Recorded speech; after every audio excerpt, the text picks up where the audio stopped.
I'm reading the saddest story. It's about a man who thought he could make candy canes and failed miserably at it. Hey everybody, today I've got what I hope is a really fun one. We're going to be making candy canes. Now, you can buy candy canes in all sorts of flavors for very, very cheap. The question is, why would we want to do it at home? Because it's fun, darn it. It's very easy to do. It is a little bit time consuming, but it's not bad. It might take an hour of your day, maybe an hour and a half. First, we're going to butter a cookie sheet. The reason we have to butter our baking sheet is because we are going to be pouring very, very hot sugar onto this baking sheet. And if we don't put some kind of lubricant on it, it is going to stick something fierce. The only thing we'd be able to do at that point is soak it off. We wouldn't get any of those nice candy canes. Luckily, that's all it takes for cleanup. In case you do get some all over, just water. Water's all you need. The pot that we'll be cooking in will have sugar stuck all over the inside of it, just water, that's all you need. Here's the recipe we're gonna be using. Of course, I'm gonna put it in the links down below. And the ingredients for this are super simple, very cheap. 1 cup of sugar, corn syrup, 1 cup of water, 1/4 teaspoon cream of tartar. Once you put it on the heat, you do not stir it. So if you want it mixed for your own feel good, do it now. Making candy canes requires a little bit of specialized equipment. You need a cookie sheet that you will grease with butter. You need a heavy bottom saucepan. This is Pampered Chef, bougie. Heat-proof spatula, candy thermometer, some winter gloves, and some food-safe gloves. We are going to heat this without stirring until our candy thermometer reads about 290 degrees, which should be right between the soft crack stage and the hard crack stage. Ooh, it's heating up fast. Remember, I'm not allowed to stir it. So what's going to happen, it's going to sit there a little over 200 degrees while all that water boils off. And then after that's happened, the sugar will cook into a candy. And it will happen fast at that point. So you got to watch your thermometer the whole time. Make sure your thermometer never touches the bottom of the pot, otherwise you're just going to be reading the bottom of the pot instead of the candy. All the instructional videos I've ever seen say don't use these, the water-based coverings, because the water will make the sugar sticky. But some of them did use them and just put them in immediately as soon as it was poured out. It was still hot, and that boiled off the water, and that got rid of the stickiness. In a perfect world, I would use gel-based food coloring. I only have the water-based. And I couldn't find any gel-based in my local stores. I'm kind of in a small town. And we also have some mint extract for the flavoring. This is a combination of spearmint and peppermint. If you're really a purist, you get the peppermint. Our thermometer is finally past the boiling stage, so we're at 250 degrees Fahrenheit. I gotta get back and watch that thermometer. This is what it looks like at the hardball stage. We're still going. We have to get a little less than hard crack. In case you've never made this stuff on the stove before, let's talk about those phases I talked about, the soft crack and the hard crack. Before reliable thermometers were invented, candy makers would just drop a little bit of their candy into a glass of cold water and watch what happened. There would be the soft ball stage where you could pull it out and it was kind of malleable in your fingers. Then there'd be the hard ball stage. There would be the soft crack stage. And then there's the hard crack stage where you drop it in, there'd be a thread and you could definitely snap it in half. We're going to go right between those last two just so it's not super hard. Okay, we're just going to pour it out now. Oh, this part's in verse. He cooked it too hot and he cooked it too long. And he thought he made candy canes, but it came out all wrong. I'll pour out a little more than half. Woo! And in the rest, I'm going to put in 6 drops of food coloring. Into this, I'm going to pour a teaspoon of our flavoring. Just spilled a bunch of mint on my hands, so I'm going to stink all day. Got a little paddle. Oh boy, that's already loosening up. I'm going to turn the oven on. About 200, and that way if this firms up too much, I can put it in the oven. Okay, we're going to pour out our red into another spot, and I'm just going to try to keep them separate.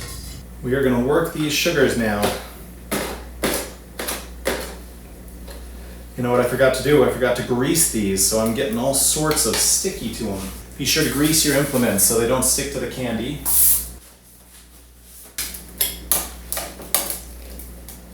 Oh boy. This is already starting to harden, so I've got to get this worked really quick. Remember how I had those gloves? Now we're going to use them. I am failing at this miserably. This is so hard. This is so difficult to do. My gloves are a little too bulky. I'm having trouble getting food gloves over my winter gloves. What we have to do is we have to knead this sugar. We have to pull it like taffy. Whoa. And fold it and pull it. Muscle! This is why I've been working out, just for this moment. Okay, I'm wearing winter gloves and food safe gloves over it, and I can feel the heat. This is lava. Gonna set that aside for just a minute while I work my red. Intrusive thoughts.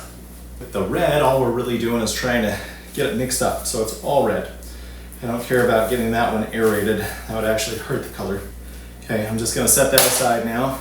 I'm gonna put this in the oven just to soften it up for just a couple of minutes.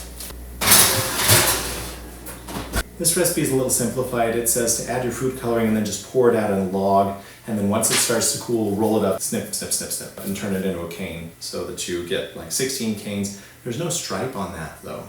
Like it would just be a red, clear candy cane. Well, that's cool. I want a stripe on mine. It's not gonna look professional because it's me. Let's face it, it's me. But I still want a stripe and a curly design. Ooh, that's warm.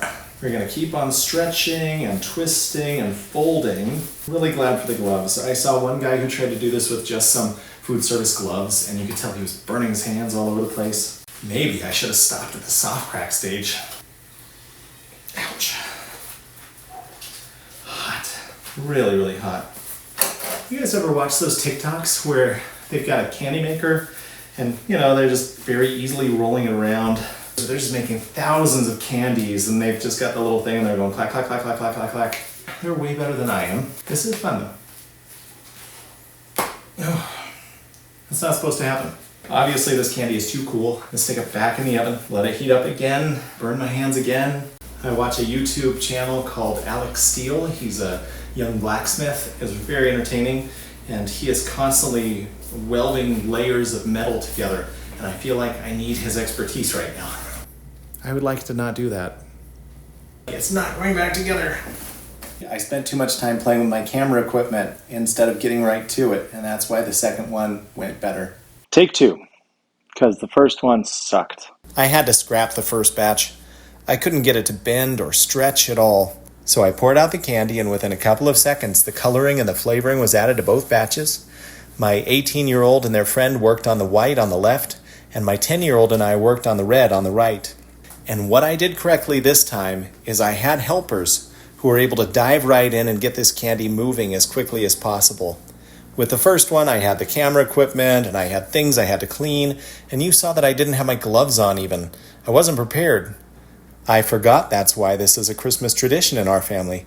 It's because it's a fun thing to do as a group, not that it's fun to do alone. If you plan to do this, I would highly recommend you have your helpers prepped and ready. My two helpers on the left passed the chunk of white candy back and forth like a hot potato, stretching and folding and twisting it, and every time they worked it, they trapped a little more air, and you can see that clear candy became a beautiful white color with a nice shine. With the red, we mixed up the color and the candy and left it alone, more or less. We didn't want to introduce too much air into it because that would make it lighter, and we would have ended up with a light pink candy instead of a nice red. You can see how the white in the candy on the left becomes more pronounced, and it takes on a beautiful shine as they continue to work it. On the right side, we focused on forming the red into a nice bar of uniform thickness, and once the candy started to cool and become less elastic, we threw it back in the oven to warm up for about 10 minutes. I used the thick end of a butter knife to flatten out the white so I wouldn't have to touch it, and also because the white was getting very tough at this point. We made it into a layered bar and put it back in the oven again. Once it came out, my middle child took over sticking them together and rolling it into a log, and then we took turns twisting it. You can see that I could barely touch it for more than a second with how hot it was, and we kept having to put it back in the oven to warm up as we made our candy canes. Our friend finally decided that their help was no longer needed and passed me their gloves. That made it a lot easier for me to help. My middle child and I pulled and twisted the candy canes. My youngest cut them and formed them into a cane shape. We had quite the efficient assembly line going on. Unlike the professionals on YouTube, we didn't have a heated table, and so as soon as it came out of the oven, we would pull and twist. Unfortunately, the more we twisted and pulled, the more cracks appeared in the candy. Well, those are bien feo. Pay attention to the red when you see the finished product, and you'll see what I mean.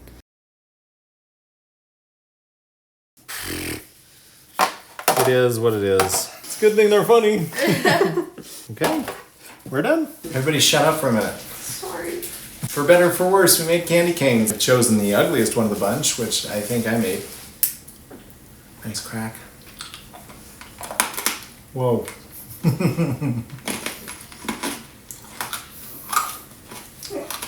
I wish we had just done peppermint instead of peppermint and spearmint. But regardless of how ugly they look, they are very fun to make. Good team building exercise. The spearmint mix kind of grew on me. But the nice thing about making your own candy is you can flavor it however you like. These could have been strawberry or orange or almond flavored if you like, whatever. But you can see that these candy canes are not that pretty. It was nowhere near the perfect canes I was hoping for. I still had a lot of fun, but I'm a little embarrassed by these, honestly. Thank you so much for watching. It's been a real treat having you here. Merry Christmas and happy holidays, everybody.